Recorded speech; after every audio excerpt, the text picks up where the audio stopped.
menyebarkan ajaran Islam di tanah Jawa, Sunan Kalijaga berkeliling menemui para warga dan mengajak mereka untuk menyaksikan pertunjukan wayangnya. Assalamualaikum, selamat sore ibu-ibu. Selamat sore. Mari lihat pertunjukan wayang saya nanti malam di Balai Desa. Kami akan istirahat nanti malam. Iya Sunan, kami lelah sudah seharian bekerja di ladang. Baiklah, tapi kalau nanti malam kalian datang, saya akan memberikan kalian masing-masing satu ketip.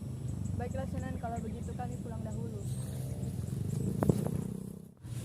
Sunan Kalijaga pun lanjut berkeliling mengajak warga untuk menyaksikan pertunjukan wayangnya dan menawarkan satu ketip bagi siapapun yang bersedia menyaksikan pertunjukan wayangnya. Sampailah pada malam hari, banyak warga yang datang karena tertarik dengan tawaran Sunan Kalijaga untuk membayar mereka satu ketip. Sunan Kalijaga pun memulai pertunjukan wayangnya. Di suatu negeri yang jauh, hiduplah seorang bangsawan bernama Raden Masai. Dia adalah seorang anak yang mencintai kebebasan dan tidak suka terikat dengan peraturan para bangsawan.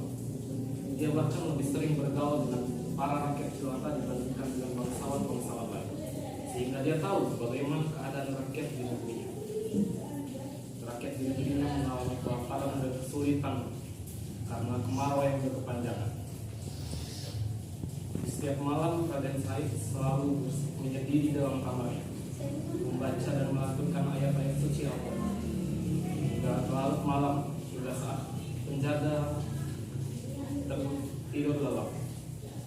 Di saat itulah dia pergi ke gudang dan mengambil persediaan sumber daya alam yang ada. Dia akan mencurinya dan membagi-bagikannya kepada rakyat yang membutuhkan.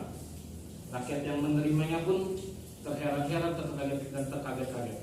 Tetapi tentu saja mereka bersenang tanpa mengetahui siapa yang memberikannya, karena Raden Masai melakukan aksinya secara diam-diam. Ia terus melakukan aksinya di malam-malam berikutnya hampir di setiap malam, hingga akhirnya pada suatu malam dia tertangkap oleh para penjaga yang sedang berjaga. Ayahnya pun sang adipati, setelah mengetahui apa yang dilakukan oleh putranya, sang adipati menghukum putranya dengan mengurungnya di sebuah kamar kosong selama sebulan. Dan sebelum hukumannya selesai, Raden Masai melarikan diri. Dia pergi dari kerajaan. Raden Said yang melarikan diri pun pergi berkelana dan mencari pengembara. Dia melanjutkan aksinya mencuri dari para bangsawan kikir yang zalim kepada rakyat. Dia mencuri hartanya lalu membagi-bagikannya kepada para rakyat. Sekarang saya akan bertanya, apakah yang dilakukan oleh Raden Said itu salah? Tentu saja tidak. Yang dilakukan Raden Said tidak benar karena membantu para rakyat jelata. Ya, itu benar. Raden Said melakukan perbuatan yang terpuji. Sayangnya yang dilakukan oleh Raden Said merupakan hal yang keliru. Memang niatnya baik karena membantu rakyat lepas dari kemiskinan dan keterpurukan, tapi caranya salah.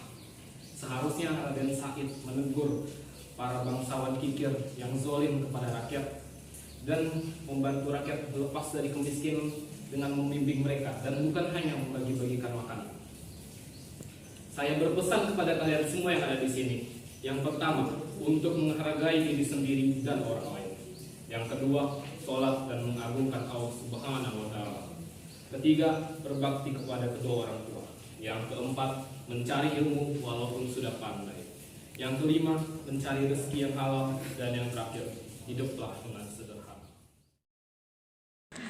Sunan Kalijaga terus melanjutkan dakwahnya melalui jalur kesenian pertunjukan wayang. Sunan Kalijaga pun juga menawarkan diri kepada siapa saja untuk menyaksikan pertunjukan wayangnya. Tidak perlu membayar dalam bentuk apapun, tetapi cukup mengucap 2 kalimat syahadat saja.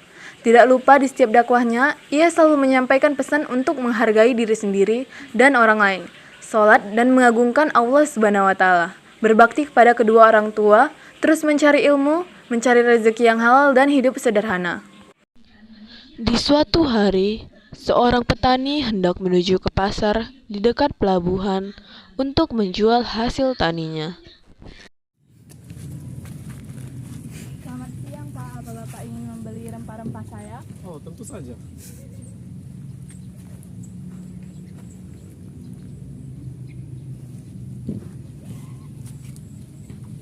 Pedagang tua melihat rempah yang dibawa oleh petani itu.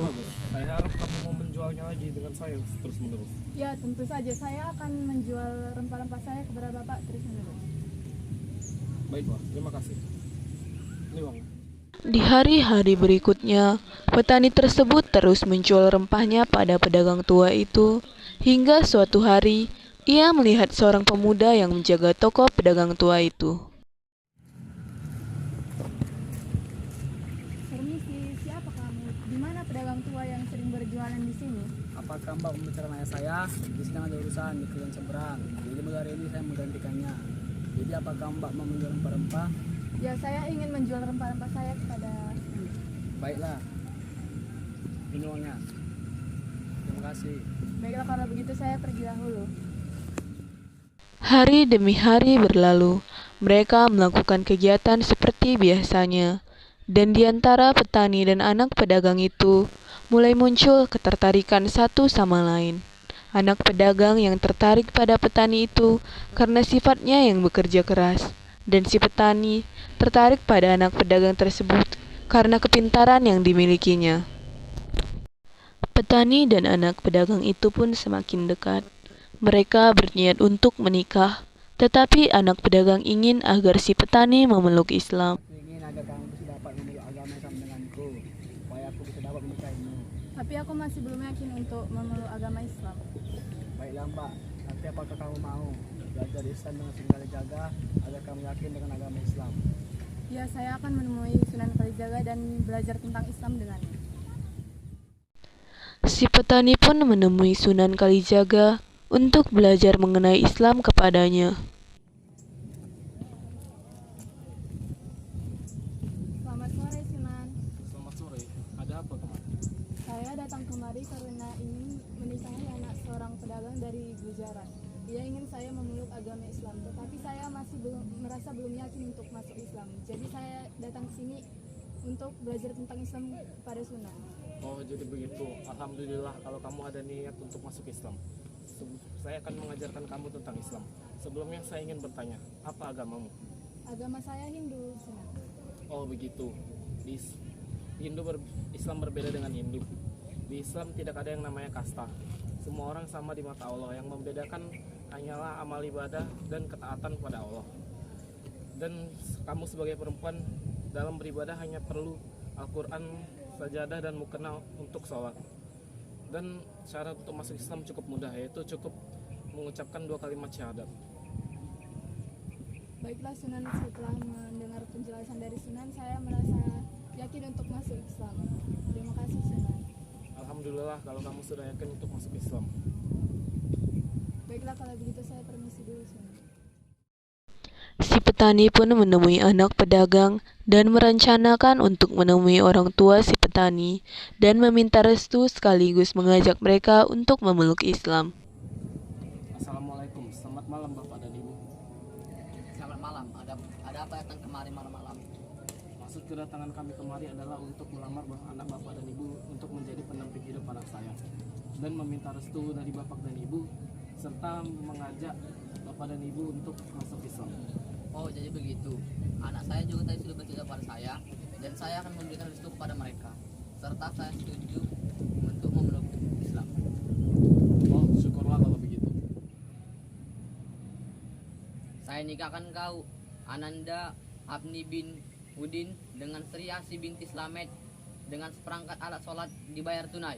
Saya terima nikahnya dan kawinnya Sri Asi binti Slamet dengan perangkat alat sholat dibayar. Si petani dan anak pedagang itu pun menikah, dan anak-anak mereka juga memeluk Islam. Dengan begitu terus berlanjut penyebaran Islam di Indonesia.